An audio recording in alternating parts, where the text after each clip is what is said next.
Kapag tuwing tag-ulan, hindi nila maibida ang 125 million ni Sara Duterte.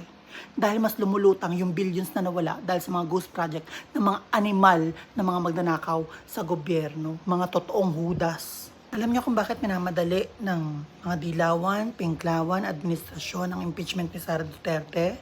Hindi lang dahil sa malapit na kasi ang botohan sa 2028, no? Kaya pilit nila yung binibilisan. Ang pinakadahilan dyan is malapit na ulit ang tag-ulan. Bakit?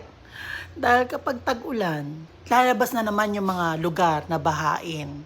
Uusbong na naman yung budget para sa baha o mga flood control budget.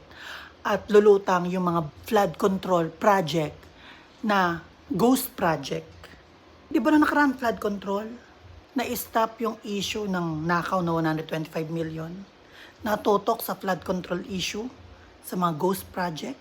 Hindi na maisigaw ang flood control budget. Kasi focus sila sa confidential fund na 125 million. Ayaw nilang isigaw ang katarungan para sa bilyon na nawawala dahil sa flood control. Nagpahinga lang ng ilang buwan. Pagkatapos ng ilang buwan, inabuso na naman ang sikat ng araw, ang tirik ng araw dahil nawala ang baha. Pumasok na naman ang impeachment.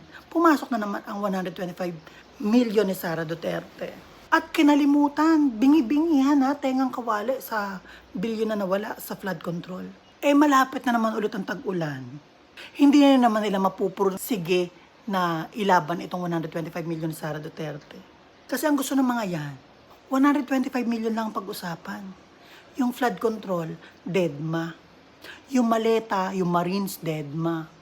Yung mga binabaha nating mga kababayan, deadma. No? Kapag tuwing tag-ulan, hindi nila maibida ang 125 million ni Sara Duterte. Dahil mas lumulutang yung billions na nawala dahil sa mga ghost project ng mga animal na mga magnanakaw sa gobyerno, mga totoong hudas. Bakit hindi nyo ipaglaban ng sabay-sabay ang 125 million na sinasabi ninyong kailangang ipaliwanag doon sa billions na nawawala na naapektuhan ng mga kababayan dahil sa baha, na maraming namatay na sakit, nalunod, nawalan ng tirahan, hirap umangat sa buhay dahil sa proyekto para sa tao na ninanakaw ng napakaraming politiko. Bakit tahimik kayo dyan? O magtatag-ulan na ha, yagyag na kayo sa 125 million Sara Duterte. Pag nagtag-ulan, naku, yari naman, mahirapan na naman kayo. Kakwayet na naman kayo, tatahimik na naman kayo. Hihintay na naman kayong tag-init.